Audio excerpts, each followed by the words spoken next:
Hey, Lee Wolf here. We are live on Tech Face On. I am, as always, sitting with my co-host, Mr. Richie Bello.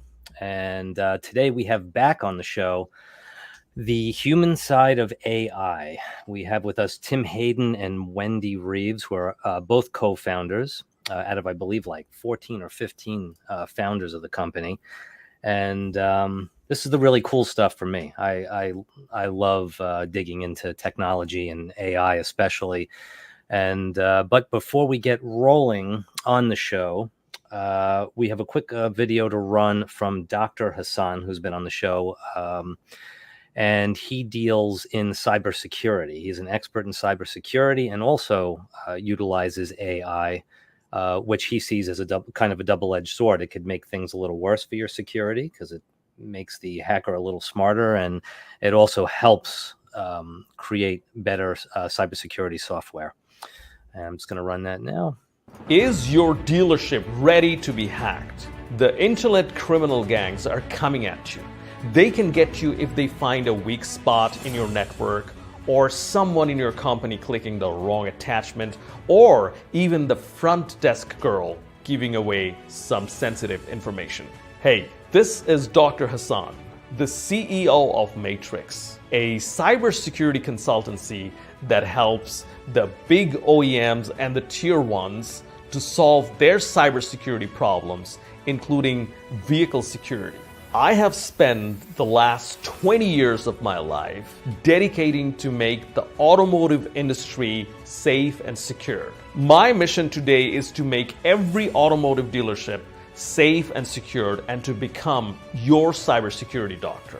That's why I'm here today to offer you the cybersecurity team that the big OEMs and the tier ones rely upon. Did you know that the average loss per business in the US per year due to data breaches is $9.4 million? And about 80% of these hacker breaches are somehow related to insider sources. What if I told you with the profit that you make from one single car, you can have a comprehensive assessment about your business, the vulnerabilities that you have in your business, and how hackers can penetrate your business? I'm sure you've heard of the big dealership network hack in the recent time, and at an estimate, the total loss was about $5.25 billion, including the recovery. Let me ask you, what would be the cost of you not being able to operate for a day or a week or even a month to get your systems back in place? And what about your customers, their privacy and security? If a car is hacked, one can lose their lives. What about your customers' loyalty? If they lose the trust, they may never come back. Remember the cybersecurity mantra: hack yourself before the bad guys hack you. Now, today I'm going to offer you a comprehensive assessment, including all your vulnerabilities, penetration testing for the hackers to see how easy it is to break into your network, to hack your network, and the possible remedies. Remember, if you get hacked, the average loss is $10 million. I want you to find out your vulnerabilities before it's too late, before you say, I wish I knew what my vulnerabilities were. Why not take the advantage and reach out to where the big OEMs and the tier one automotive companies go to and get your assessment done just for $5,000. Click the link below now and get your assessment. All right, guys, like a rock star. But yeah, so Matrix. That's the company, and it's Dr. Hassan. And yeah, hacking yourself before the bad guys get you sounds about right after the $5 billion in losses from CDK. Yeah, so today, how's everyone doing, first of all? Fantastic. Happy Friday. Doing very well. Happy Friday. Awesome. Happy Friday. Thank you. So when we had Wendy and Tim on the show earlier in the week on Game Face, we just basically talked about who they are, where they come from, what the human side of AI is all about. And I kind of mentioned to them when we come back on Friday on Tech Face On, we wanted to talk about some aha moments. For me, the most eye-opening thing for me was a couple of years back when I was watching a video of Jordan Peterson. I believe that's his name. He's like a rock star psychologist, basically, at this point. And he said that he was allowed into the lab where they're developing AI on a level where we don't get to see it. And certain people were allowed in and they could talk to this computer. So he was allowed in. He went in. He said, I wrote a book on the 12 steps to, I don't remember the name of the book, but I wrote a book on the 12 steps to a better life. And he said to the machine, read the book and write the 13th step. And within 30 seconds, the machine found the book, read the book, wrote the next chapter. And Peterson said, I didn't realize that I didn't write it. He said, I would never know that I didn't write it. And then he said, he asked the machine, if I worked at Google, what would be my work schedule for last week? And the machine within seconds spit out his whole work schedule if he worked at Google in a certain position that I don't remember the name. And it actually did the work, put it in front of him. It included code. They took the code, used it, and the code actually worked. So what's happening in a lab right now, I'm sure, is way beyond what we're experiencing in the outside world. But that for me was a huge eye open. I mean, yes, it writes and it does certain things, but it seemed to really. I know right now, if I asked ChatGTP what would I have done last week at a job, it probably wouldn't give me code that's going to function on the web. Like it seems like they're going places on the inside that we're going to see over the coming years, and especially with quantum computing coming down the pike.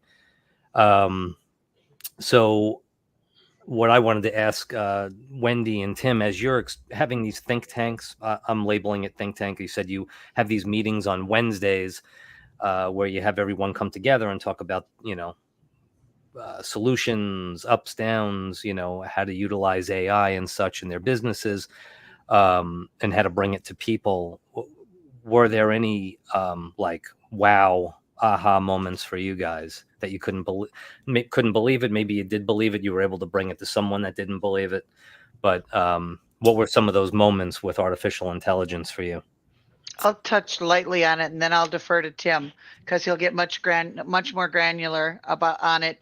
So when we started it a year ago, August 9th, it'll be 1 year. So we're going to have our anniversary show on Wednesday, where we'll kind of revisit and talk about then versus now. And I think we were all in awe of simply of the vast frontier ahead of us. And I think we've had me personally, I've had aha moments all the way along from my first usage of Chat GPT to when I started programming my own private GPTs for usage within my own business Mm. and to improve the customer experience for my dealer clients in evaluating and reporting and et cetera, using their own data and stuff like that. That was really eye-opening to me that I didn't have to spend hours listening to calls, for example, and then looking at the stats then and now and comparing spreadsheets and everything else, where I can get into GPT now with a specific client profile for each of the dealers that I work with, and I can put the reports in there, and I have an agenda, a bulleted point agenda for discussion on our call. So it's been the evolution of that process, even itself, that has changed dramatically from the usage of video avatars for video content creation, for learning, for all kinds of things, coaching, everything to help my business. There's been continual and constant aha moments. But now I defer to you, Tim. Yeah, no, I mean, I would say on back to your question, Lee, that on Wednesdays we hear use cases. We hear what people are doing, and we occasionally, almost every Wednesday, but not quite so consistently, we have products that people are pitching. And there's a whole lot, as naturally there would be in the car business. There's a lot of folks who are really focused at optimizing the top of the funnel, selling cars, right? Um, that's that's naturally what dealers have as job number one. Right. What they're trying to do faster, better, and cheaper. And AI is really the first development of all technological transformations that can deliver on all three of those things, right? There have been things that have been faster and better, but they weren't cheaper. Now you've got AI that can come in and actually help make things happen. And to a point that Wendy just put out there, the aha for me is and I think what you covered or Dr. Hassan covered and you echoed, Lee, when we first started the show, is the number of dealers right now that have such poor data governance, right? The next wave of what I call tiny models, not ChatGPT, not Claude, not Copilot from Microsoft, right? The next wave of applied artificial intelligence. It's that which can be trained on your data and use your data and do it so it's secure, it's private. The data is never going back to any of those aforementioned companies. Um, there are very few dealers that are ready for that. There are extremely few dealers ready for that. To what Dr. Hassan said, there's cybersecurity pen test um, uh, vacuum that exists in the industry. But at the same time, what dealers are not taking seriously is that they're sitting on gold. They're sitting on information, Right.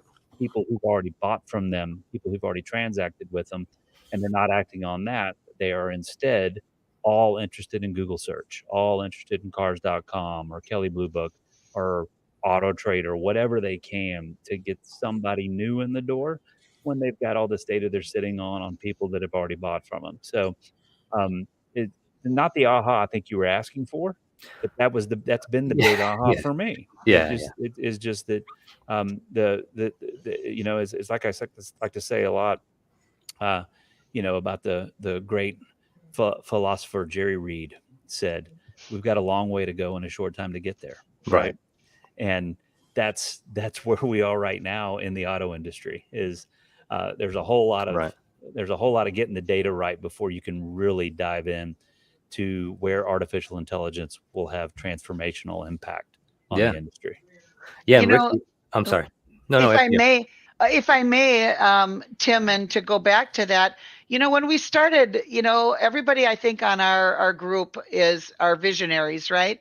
So, and based on our own individual knowledge, we know what trends we anticipate, and based on our experiences. But I think that initially where we saw that it was going to be the human side or the humans that are going to be the glue that ties all this together, and we thought about process. Well, then CDK happened, and we already knew with Tim in the fold that data governance and et cetera, was most important. So now we've learned that you need to get your house in order, not only with your people and processes, but your data.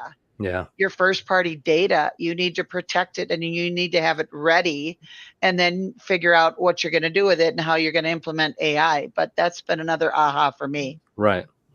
And this brings up training opportunities, right, Richie? I mean, even utilizing AI. Wendy was saying she doesn't have to sit and listen to, all these phone calls anymore. And my brain gets triggered. I was reading an article just last night about AI understanding the attitude of the person speaking.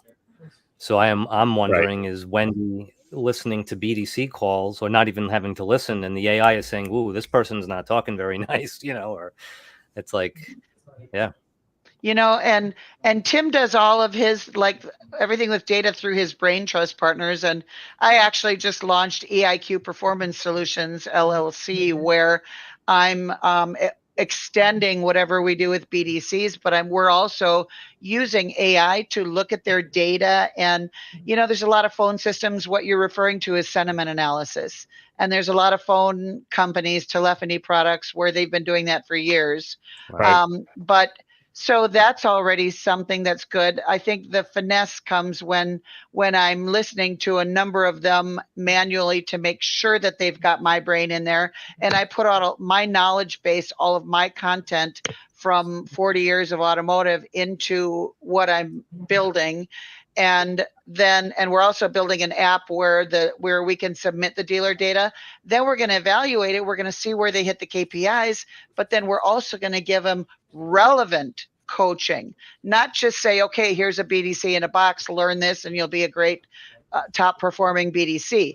You have to look at the data. You have to see where the pain points are with anything.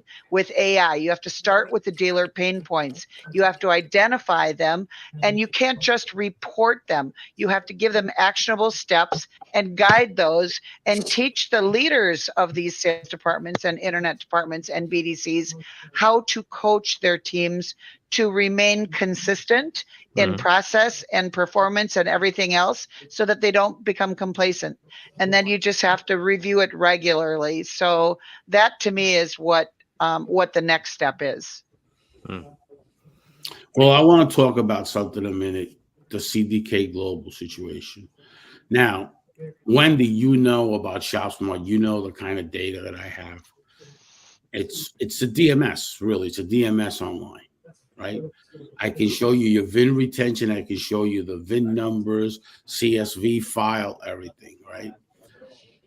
The biggest thing that I say to myself, all right, and I've talked to my team, my cybersecurity team, and all that. The biggest thing that I say to myself is, how did that happen? Okay. Because there's so many ways you can protect your data. Pop it in on the server, bring it into a sandbox, hammer that sandbox down. Nobody's getting in there. So hard when you have a cybersecurity team for somebody to get in there. Really a concern of a company. I mean, Cox Automotive's never been hacked, and they never will. Never been hacked, but it never will. And I can say that with confidence. IHS never been hacked and never will, because there's points and procedures, and they're always learning ahead of time. It's 24/7. How could that happen?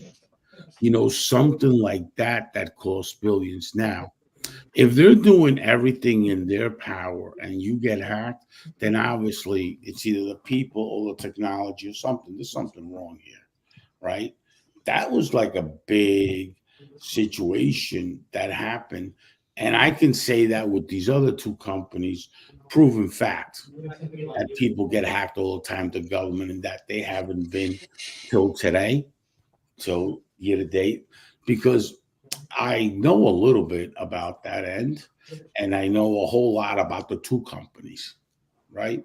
So the process that they have, and they're always like, they make a lot of money, but in reality, if you look at the money that they spend in cybersecurity, is crazy. Crazy. You look at their financial statement and see how much are we spending in security. It's nuts. Because the more you spend, the more you protect it. But you're not 100% secure in anything. Right.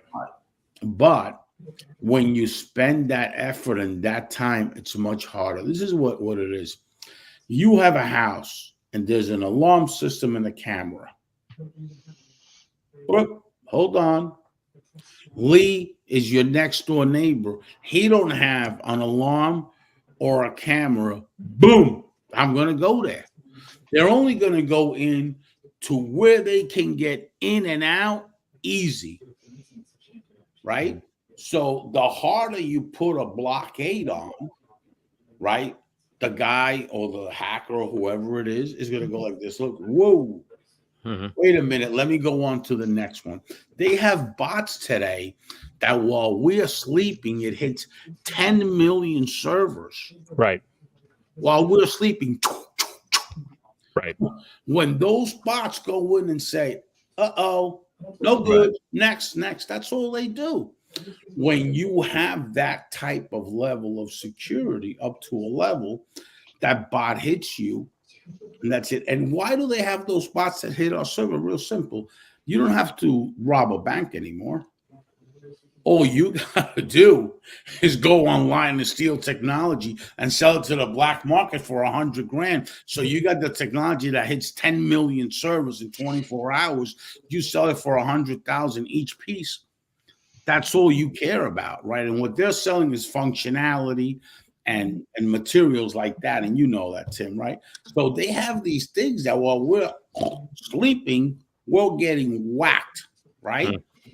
But when they bump into something that, wait a minute, it's much harder to get in unless the data comes back and says, listen, this here, we have to get in. There has to be a way we got to get it because this here is very interesting what we're seeing. That's the only thing I can think of. And understand, 85% of you being hacked, it comes from inside. Right. So everybody knows that. That's data that's out there. JD Powers, wherever you want to go to get a case study, it says it. Some say 78 and some say 85. So Right. wait a minute. What is going on? Right? Yeah. What Yeah. happened? Did this bot go there? Give him enough information and then reply back, we got to get in there. There's too much of an opportunity. Then you're getting hammered, you know? Right. Yeah. And it doesn't matter the level, because if somebody is up so long thinking about it, that's what it is. So that's a concern to me, right? A company that size, a full tier one, fully tier one company that size getting whacked like that. Totally. But Yeah. In the Richie, I mean, transportation industry, no less.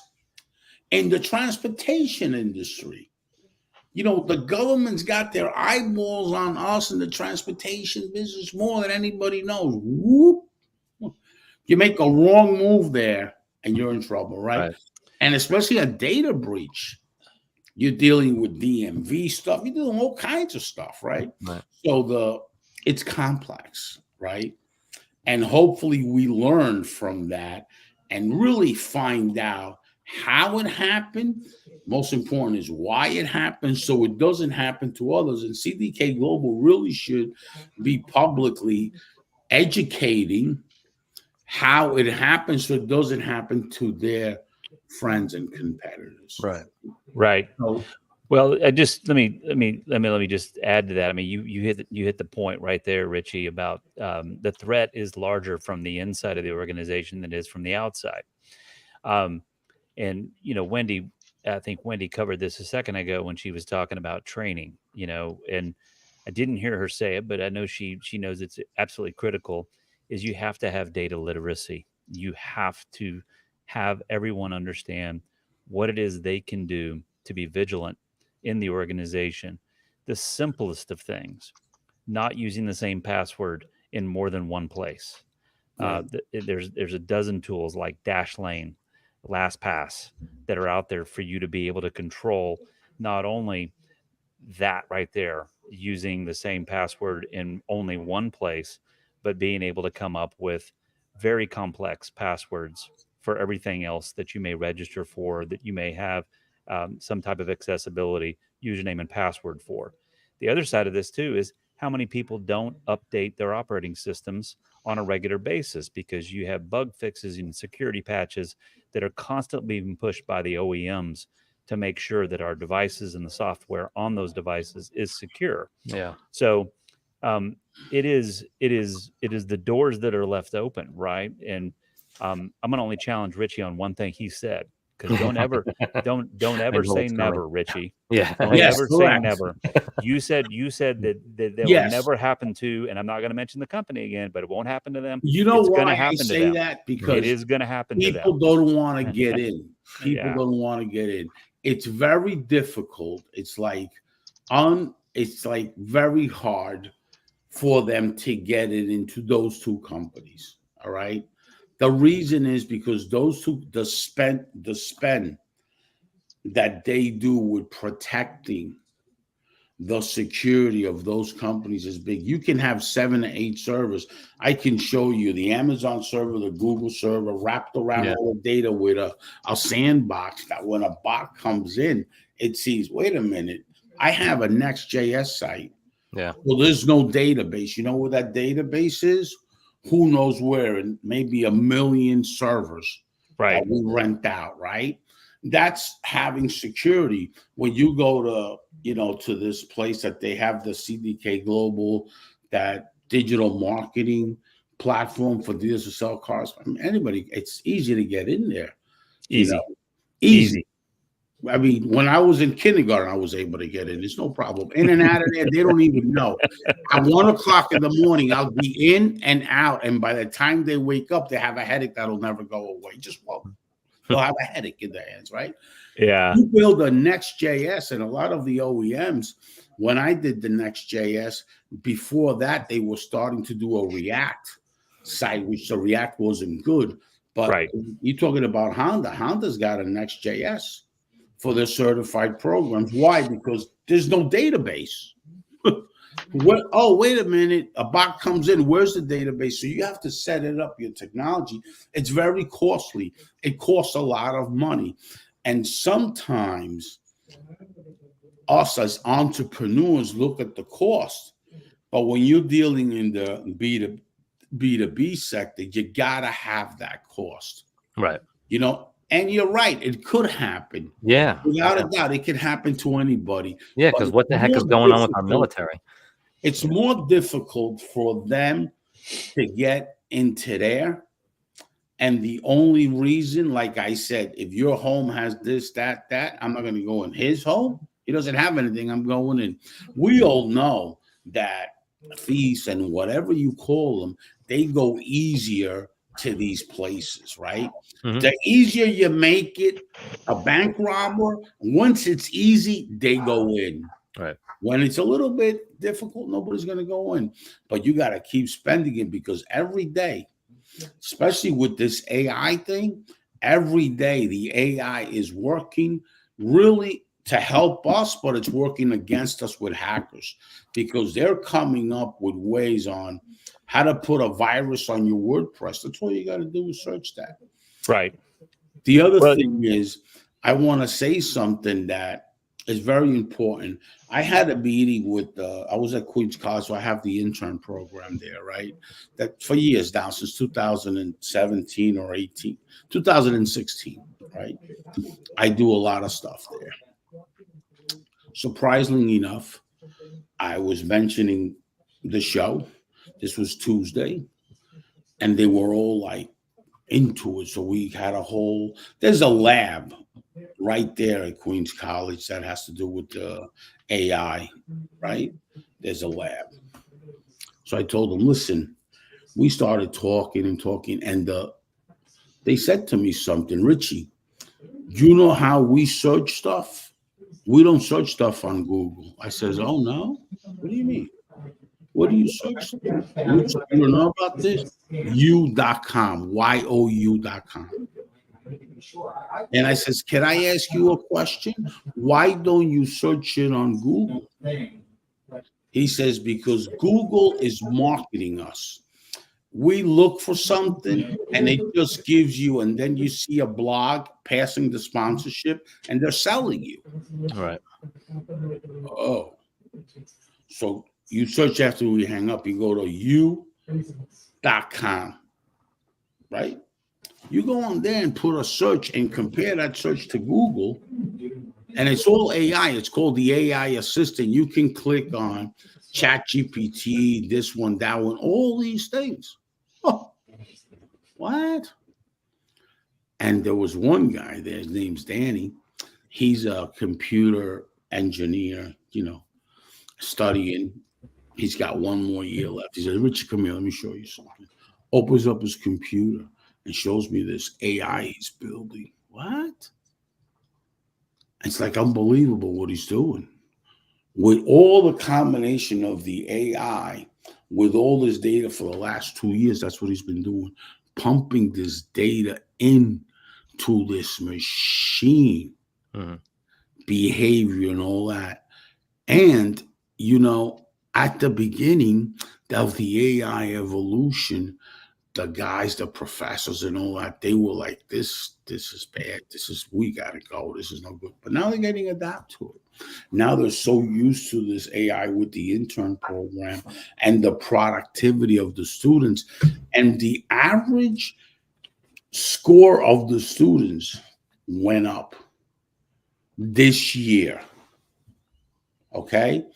And the productivity of the students has gone up tremendously.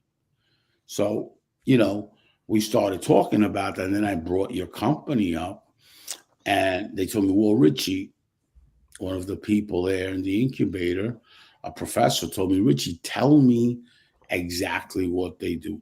I said, I think that what they do is make it easier for the human side of AI, because you know just your mindset alone is like this new thing like automation, right? Automations, yeah, what is that? You know what I mean? We don't even know how to use that. Why do we need that? That's the first thing that people say. The negative approach is, hey, why do we need that? The owner wants to put something. Why do we need that? Let's say Wendy goes into a dealership and the owner wants to hire her. A sales manager says, listen, we don't need Wendy. I can get appointments, and you put Wendy in there, and all of a sudden she's rocking the place, and the guy is not even there no more because the owner sees that. Well, wait a minute, you've been telling me for 5 years. So I said, that's what it is, right? So it's unbelievable, right?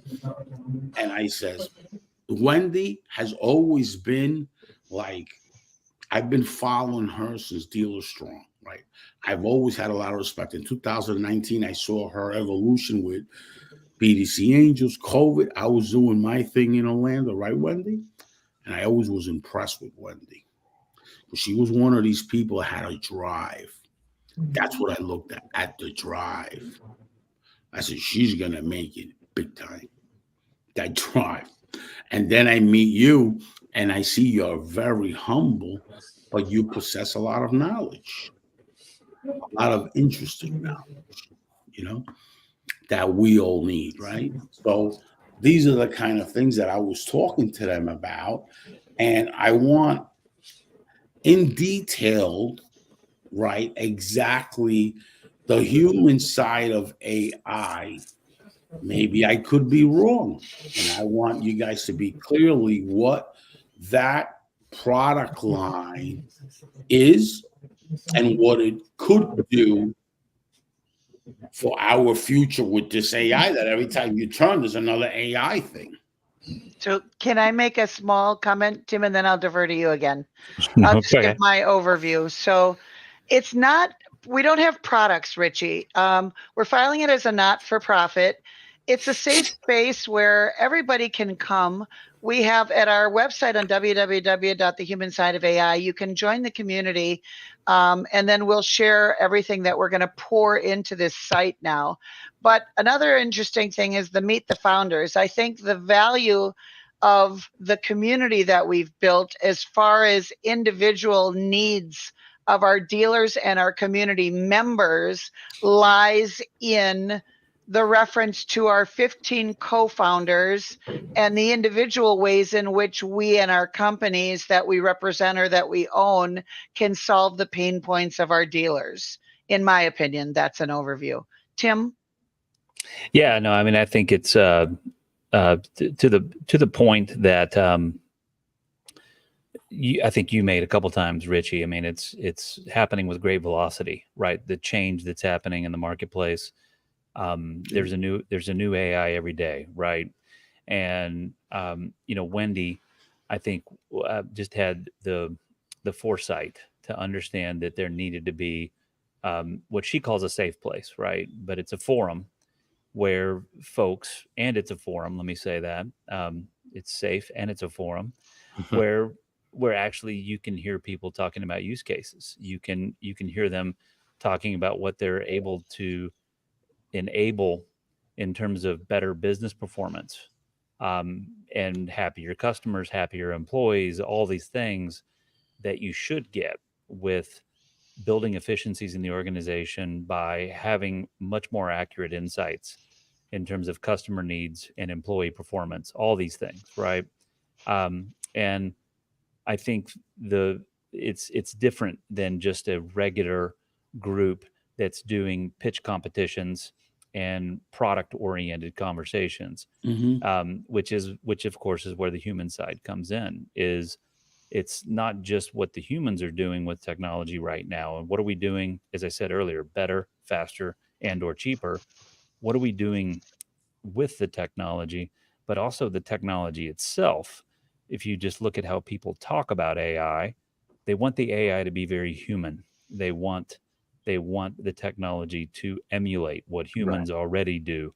So I think you gave a nod to that, Richie. Is it's not about replacing humans; it's about augmenting them and allowing humans to do human things while we actually have machines that are doing some of the human things. Now, do the when you have these mostly Wednesday meetings and everyone is sharing, and are there situations where you go out to these businesses to help them analyze, or do they cross help each other in those ways? Like, hey, I'll help you with this technology. You help me. Like, in what way is besides the fact that which is incredible that you're all sharing and you're all learning from each other, is there like an outreach there too? Well, I think in the sense that there's a tremendous amount of collaboration by the people, by the individuals that are in the room, right? Okay. In the clubhouse room, right? Mm. It is there's a whole lot of what I would call just referral activity. There's a whole lot of partnership activity. As Wendy said, the human side of AI is a nonprofit endeavor. Um, it is not going to have products per se. It may have education programs at some point, but I think for the most part, it becomes an exchange where people can find others that are solving similar problems or are, getting together to go out and solve what they see as larger market problems as well. There's a lot of that happens as well. And what I'd like to see happen in the future, gentlemen, is that we are like we talked about it last year, but we weren't fully baked yet. But I'd like to see us having educational workshops, interactive workshops at our automotive conventions. Tim is going to represent the human side of AI, and there's going to be a high focus on what he does at Brain Trust at the Arizona Independent Auto Dealers Association. There's too much to put a bunch of people on a stage right now because there's so many moving parts and it's changing every day, but we look forward to 2025 being including some educational again, taking our forum to in-person places, and we don't have that clearly defined yet, but we hope to be educating others and telling our dealers exactly how they can solve problems, not by showing them step by step how to use specific products, but maybe, who knows, maybe through sponsorships we can do that kind of education as well. Right. But yeah, we don't know what's to come. All we know is we want to aid in the education and pursuit of knowledge in AI. Well, and now I'm going to say why I was asking that. I belong to First Robotics Competition, which is a nonprofit. I belong to that because of the college, because it's robotic technology. It has to do a lot with AI. I've been in that organization since it probably opened, right? So that's a community, right? So I have my own username, my own thing. And what I do there, my students go on there and they do this, and then there's a competition online and we see who wins and who that. It's more like a recruiting thing. By me being with Queens College and being in the incubator and being part of the faculty and all that, what that really does, it helps me scout for Clickable, for Look Smart, for guys that get educated. Google's there, Bing is there. There's a lot of people there that do what I do, right? The whole thing with that is that we try to get the students that have this marketing or something or a head that we know, and we put them in the workplace as an intern. And then from there, hopefully we want them to scale and be a team leader for ads, and all that, because really what we do is more pay search than SEO and all that stuff. SEO is great. We do SEO, but really it's pay search, because pay search comes like this. If Wendy wants to do pay search and she gives me 10 grand and she gets out of that 10,000, 25,000, she's going to continue doing it. I charge her $1,200 for SEO. In 1 month, she doesn't get anything out because SEO doesn't work monthly, right? You got to wait 90 days at least. She doesn't get any results. I'm out. So it's based on results. So results is better for us, right? So that's what we do at the college. So the reason I asked you about that is because when I told them it is a community and they saw it, they didn't see like the people there, didn't see a login or a register thing and all that. I says, I think it's like a blog, like a forum. That was what I used, like a forum. You know, the reason is because the name is good. But like I told them, the name is not only the good thing. The good thing is the team that's behind that name. Because you can come up with a good name.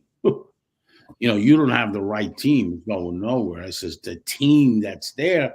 I looked at everybody, the founders page, and I've been studying them. Some I know of. I don't know them personally, but I know their work. Mhm. You know, and that's what we know today on social media because it's so big right now that you better start learning people's work and then you know what it is, right? Mhm. So to those people that share their work, because a lot of people do a lot of work that don't say anything under the radar. You know what I mean, right? Just stay quiet. So that's one thing that I see. So I says it's about the team. And then they start looking, oh yeah, you're right, Richie. So I wanted to be clear in case I didn't want to mislead any of the people that I've talked this to. This week, I've mentioned you guys a lot. I mean, everywhere I've gone because I'm so impressed. Hey, I'm really impressed with Wendy for a long time now, right? And her creative side. And then I meet Tim and I'm impressed with him too. The same type of person, So it says, wow, they really got something going. Then the name has the value, but really it's the team that's behind there. Then you look at the founders, like Wendy sent me this founders page. Oh, and I share that with people. So this is wow, what could this I deal with business people, Tim. What could this do for my business, Richie? I says it's a good question, but I do know that this is good because this team has accomplished a lot. So whatever it is, I know is good. Yeah, well, it's a great thing if these Right. people that we share it with, if they can Yeah. embed a general manager or a Right. management in with the human side of AI, so that Right. they feel like they have a community that they can reach out to Right. and understand before they implement artificial intelligence into their world. I mean, it's huge. I think. Would that community have like it's like maybe like a community like years ago, Ralph, I mean he passed away, he was a great guy. Ralph Peglia, right, had a community. Remember that? He had automotive something it was called. You remember him, Wendy, right? Ralph Peglia. Yes. Hmm. So he had this community. Today there's another one, Dealer Elite Arnold has the community. Arnold's a great guy. Is it going to be a community like that? You mean social media based? Is that what you're? Well, it's not. I don't think they had a community like social media based. I think it appeared like that, but it wasn't. It was just for the car business, and it was just people engaging there about different things. You know what I mean? Yeah, I think I mean, community is probably a good label to put on it. Ultimately, it is going to be this incredible place to exchange what people are actually seeing in the marketplace. What are they seeing work? What are they seeing not work? Um, Again, let's talk about the side of AI that a lot of people aren't putting out front, but there's a lot of people who say they're using AI or that they are providing artificial intelligence as part of some other technology, some other service, when in fact they're not, right? Right. Or or it's not configured right, or it's a security risk, as we've talked about a little bit already, right? There's probably a whole lot of that, right, on the security risk side of things. Sure, sure. But I think at the end of the day, what the human side of AI is going to be, um, and Richie, your suggestion about a community, it's going to be this forum that, of course, is scheduled every Wednesday, as it is. So it's a weekly thing, But even apart from that hour that we have that official gathering, there's a tremendous amount of discourse and conversations going on with each of us as individuals.